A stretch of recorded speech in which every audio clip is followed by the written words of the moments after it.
আসলে দূর থেকে সে দলকে যেভাবে টিকিয়ে রেখেছে, সেই নেতা যদি কাছে আসে তাহলে দল তো আরও শক্তিশালী হবে।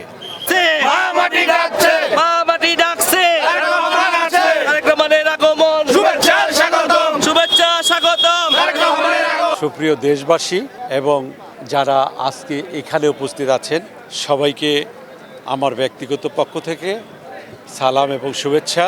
17 বছর পর আমাদের লিডার আমাদের মাঝে আসবে, সেটার আমেজটা কীরকম সেটা এখনও আপনারা বুঝতে পারছেন না।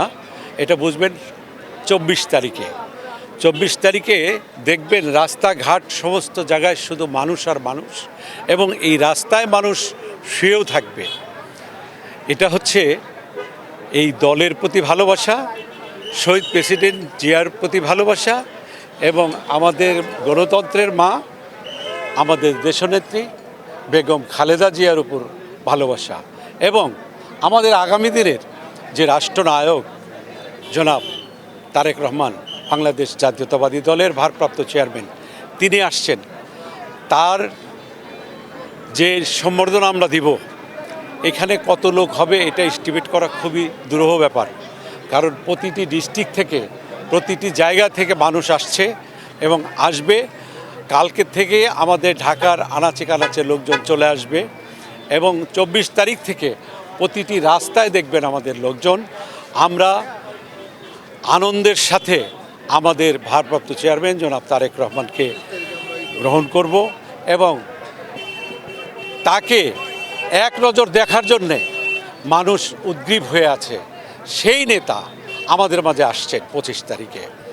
ইনশাল্লাহ আমরা তাকে সুন্দরভাবে আমরা সম্বর্ধনা দিব, এটা আমাদের প্রত্যাশা থাকবে।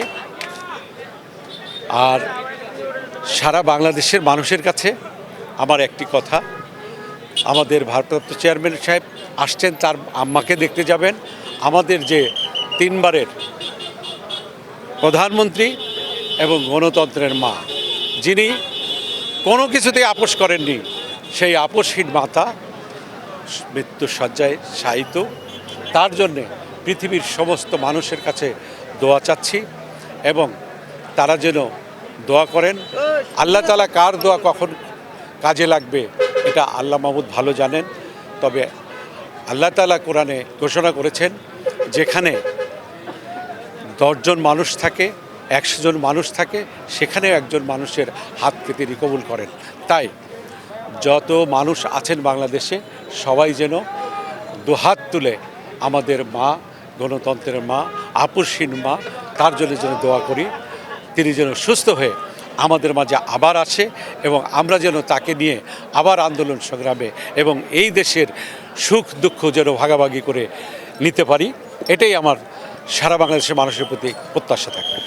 লিডার আসলে অনেক দূর দূরান্ত থেকে দলকে অনেক শক্তিশালী করে ফেলেছিল বা রেখেছে, সে আসলে মনে হয় যে কতটুকু আরও শক্তিশালী করবে, আপনার কাছে কি মনে হয়? আসলে দূর থেকে সে দলকে যেভাবে টিকিয়ে রেখেছে, সেই নেতা যদি কাছে আসে তাহলে দল তো আরও শক্তিশালী হবে। মানে এত দূর থেকে সব কিছু তো অবলোকন করা যায় না। সেই নেতা আগামী 25 তারিখে আসছেন। আসার মাধ্যমে আমাদের নির্বাচনী আমেজ, এবং যারা দলের প্রতি আনুগত্য, দল নিয়ে কাজ করছেন, তাদেরকে আরও সুসংগঠিত করে আগামী 12ই ফেব্রুয়ারি যে নির্বাচন হবে, সেই নির্বাচনকে এমনভাবে আমরা আমাদেরকে দিয়ে কাজ করিয়ে আমাদের দলকে বাংলাদেশের মানুষের ভোট আদায় করে আমরা যেন মানুষের সেবা করতে পারি, সেজন্যে আমাদের নেতা কাছে আসলেই দেখবেন একটা আলাদা ইমেজ চলে আসছে, এবং সবাই মিলে আমরা কাজ করছি। ধন্যবাদ।